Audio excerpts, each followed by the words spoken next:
studying about Gideon in Judges chapter 6. We finished chapter 6, and we'll start with Judges chapter 7. Now, there's 2 more chapters covering his life. There were 15 judges. Some of the better ones were mentioned, lengthy sections of Scripture, and his is here. He became to leadership during the persecution by the Midianites, and they were a very powerful nation. Israel sinned, and as this cycle kept going on and on for all during the 15 judges, God would raise up a judge after they sinned, and many times during the judges' rule, they stayed close to God. That judge would die. They'd go right back into sin, with particularly Baal worship and Ashtoreth. And then God would raise up another one when they'd cry out in repentance. The Midianites were very powerful, very strong. They would come in the country and destroy their crops and do all that they could to dismantle everything that the country had to defend itself.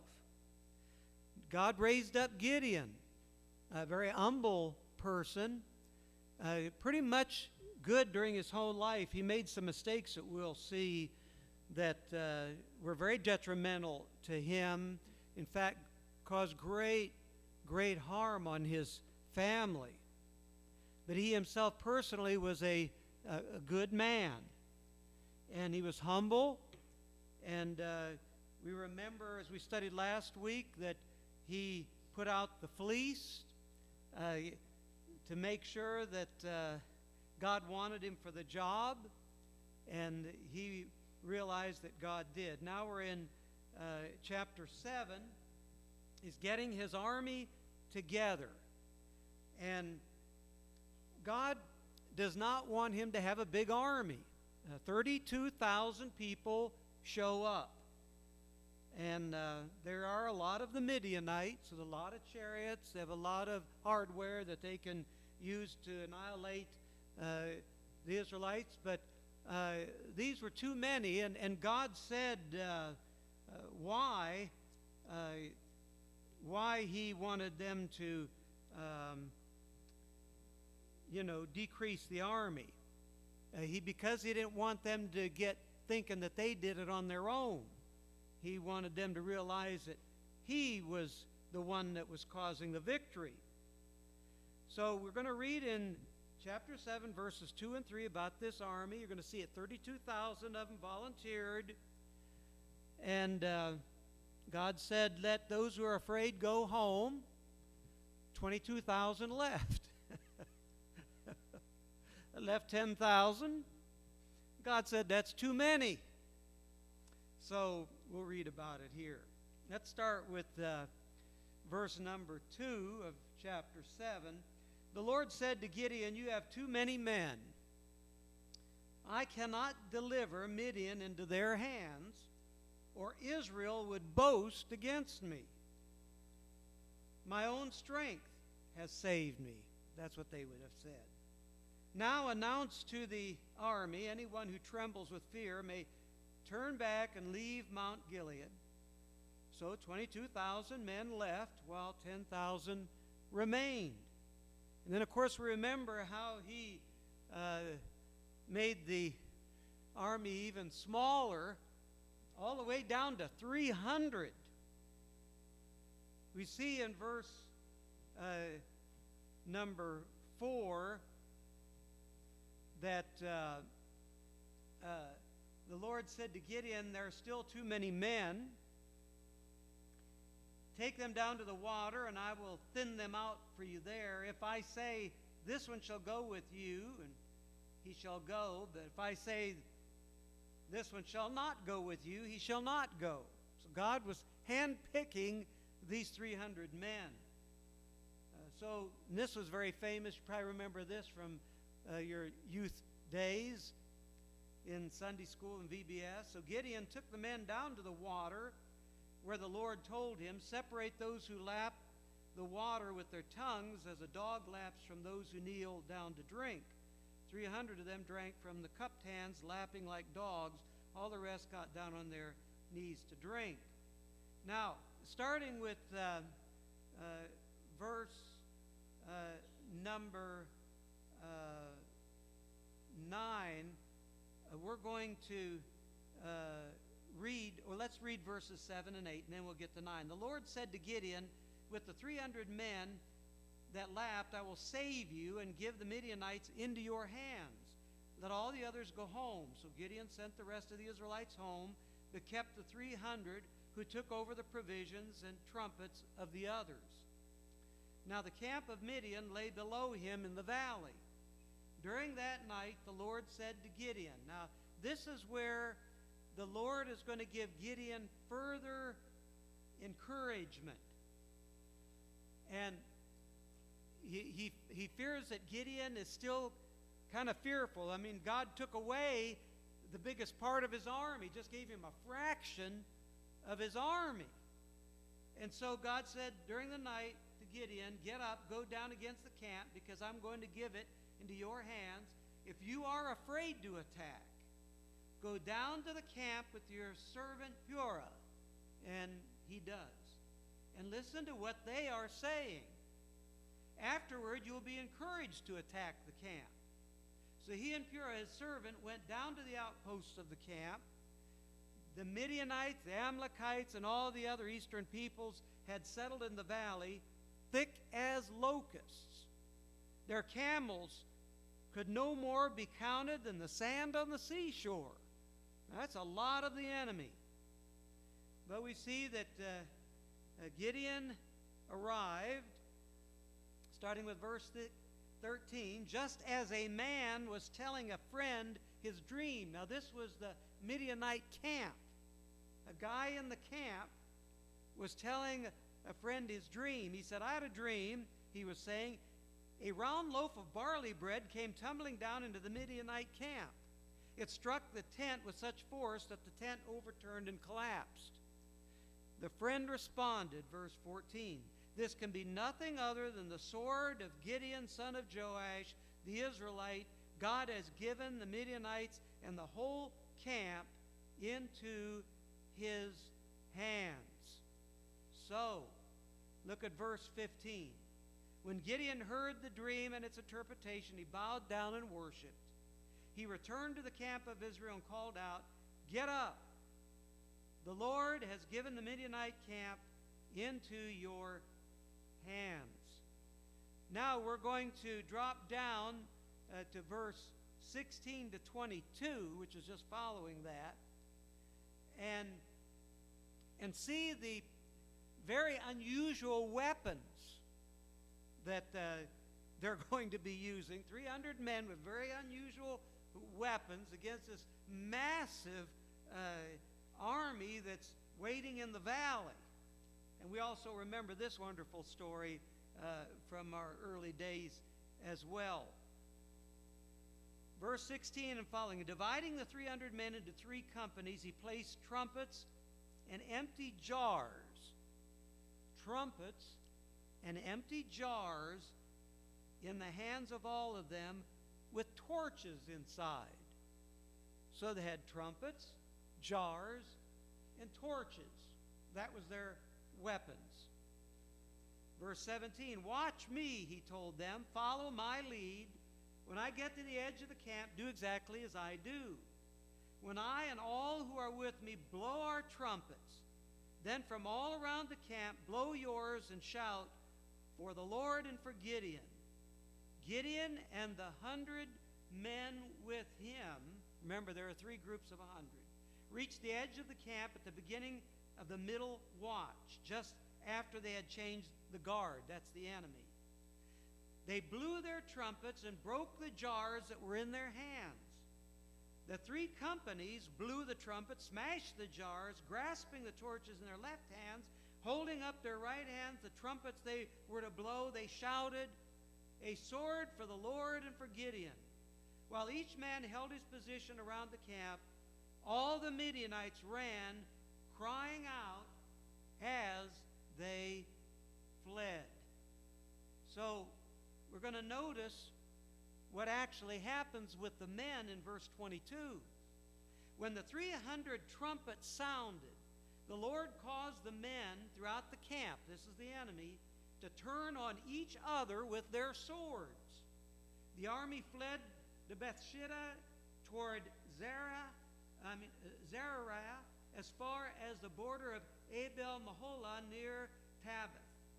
Israelites from Naphtali, Asher, and Manasseh were called out, and they pursued the Midianites. These are 4 of the 12 tribes of Israel. Gideon sent messengers through the hill country of Ephraim, saying, "Come down from against the Midianites and seize the waters of the Jordan ahead of them as far as Beth-barah." All right. Now we see how they were defeated. They could not give anybody credit but God. They couldn't say it was by their own might or power. The next thing I want to bring to your attention is in chapter 8, and that is people in 2 places who were friends of Israel, who were requested to do nothing more than give food to Gideon because they were so tired and wore out so they could continue the battle. Both of these places refused. And Gideon warned them if they refused, he told them what was going to happen, and it happened just as he said, because they just would not do what he said. Now let's look at chapter 8, verses 4 through 7. Gideon and his 300 men, exhausted, yet keeping up with the pursuit, came to the Jordan and crossed it. He said to the men of Sukkoth, this is the first place that he requested some food, "Give my troops some bread. They're worn out, and I'm still pursuing Zebah and Zalmunna." Now these are the leaders of the Midianites. These are the generals. He said, "I'm still pursuing Zebah and Zalmunna, the kings, they're the kings rather, of Midian, not the generals, I'm sorry. But the officials of Sukkoth said, 'Do you already have the hands of Zebah and Zalmunna in your possession? Why should we give bread to your troops?'" Now notice Gideon's answer to this. Then Gideon replied, "Just for that, when the Lord has given Zebah and Zalmunna into my hand, I will tear your flesh with desert thorns and briars." Now he goes on to another town. Ask them the same question. This town is Peniel. From there he went up to Peniel, made the same request of them, but they answered as the men of Sukkoth had. So he said to the men of Peniel, "When I return in triumph, I will tear down this tower." That's what they had for security. Now Zebah and Zalmunna were in Karkor with a force of about 15,000 men. And I want you to look now at verses 15 through 17. 15 through 17. This is where we learn about Gideon's brothers being killed by these 2 kings. Then Gideon came and said to the men of Sukkoth, "Here are Zebah and Zalmunna, about whom you taunted me by saying, 'You already have the hands of Zebah and Zalmunna in your possession. Why should we give bread to your exhausted men?' He took the elders of the town, taught the men of Sukkoth a lesson, evidently he didn't kill them, by punishing them with desert thorns and briars." Can you imagine being scraped with thorns and briars? He also pulled down the tower of Peniel and killed the men of that town. Now notice, then he asked Zebah and Zalmunna, "What kind of men did you kill at Tabor?" "Men like you," they answered. each one with the bearing of a prince. Gideon replied, "Those were my brothers, the sons of my own mother. As surely as the Lord lives, if you had spared their lives, I would not kill you." Turning to Jether, his oldest son, he said, "Kill them." Now, this is very interesting because Jether was young, and Gideon wanted him to kill these men. But Jether did not draw his sword because he was only a boy and was afraid. We don't know why. The Bible doesn't say why he had him do that. I don't know why. But these two kings said, Zebah and Zalmunna said, "Come, do it yourself. As is the man, so is his strength." So Gideon stepped forward, killed them, took the ornaments off their cattle's neck. So that's how he defeated the Midianites. Now we're going to look, as we get ready to close here tonight, a couple of his sins. The first one is very interesting because in verses 22 to 24, we read about him requesting something from the people. Now remember from last week, and I'll say it real quick so that don't take too much time. In chapter 6, God told him to go to his father's idol. His father had an idol to Baal, and to tear it down, and he did. He tore it down. And the people in the city wanted to kill Gideon, but he was spared. His own father spared him. He said, "If Baal's so great, let him defend himself." So he was really enthusiastic about getting rid of these idols. But notice what he did. He may have done it in a pure conscience, but notice what he wanted from the people. We're going to read about it in verses 22 to 24. The Israelites said to Gideon, "Rule over us." Now, here again, to his credit, he said no. He knew that God was their ruler. Later on, they want a king. God was not happy about it, but Gideon did not want to be their ruler. He said, "You, your son, and your grandson, because you have saved us from the hand of Midian." But Gideon told them, "I will not rule over you, nor will my son rule over you.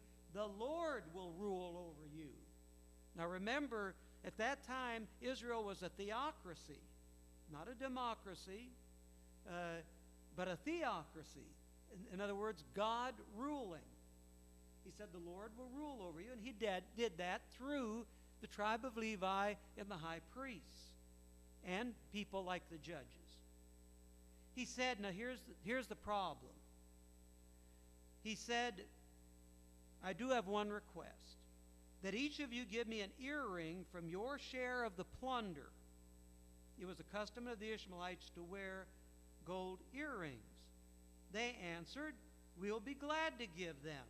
So they spread out a garment, and each of them threw a ring from his plunder into it.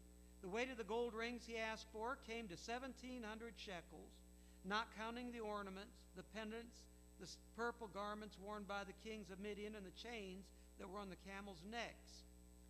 Gideon made the gold into an ephod. So this is like a jacket or something that you would wear sort of like armor, which he placed in Ophrah, his town. That's where he was from. Now notice what went wrong. All Israel prostituted themselves by worshiping it. And even Gideon didn't want that to happen, because it says it became a snare to Gideon and his family. So there he made a big mistake. And of course, after he died, they went back into Baal worship again. We'll close this chapter by reading about his death, and we're going to notice here something that's sad as we close out. Something very sad. Gideon ruled about 40 years, and the people did not go into idolatry. He was a good ruler. But notice the attitude of the people. No sooner had Gideon died than the Israelites again prostituted themselves to the Baals. That was the worst thing they did. They set up Baal Berith as their god and did not... Now, this is the other bad thing. They did not remember the Lord their God who had rescued them from the hands of all their enemies on every side. And not only that, notice their attitude toward Gideon's family. They also failed to show any loyalty to the family of Jerubbaal, that is Gideon, in spite of all the good things he had done for them. How sad, isn't it? All that, and that's just the way it is. When you have a new generation, they just turn their backs many times on any of the things that the previous generation did, no matter how good it was. We'll close next week. We'll talk about Gideon's son, who became a ruler, but he was very wicked, very cruel, and he gained, it came from his dad's concubine. He had a lot of wives. He had 70 sons. And Abimelech murdered all but one of the 70. One got away on a single rock. Evidently, he decapitated him. And he was very wicked. And so we'll read about him next week. Do you have any questions about what we read?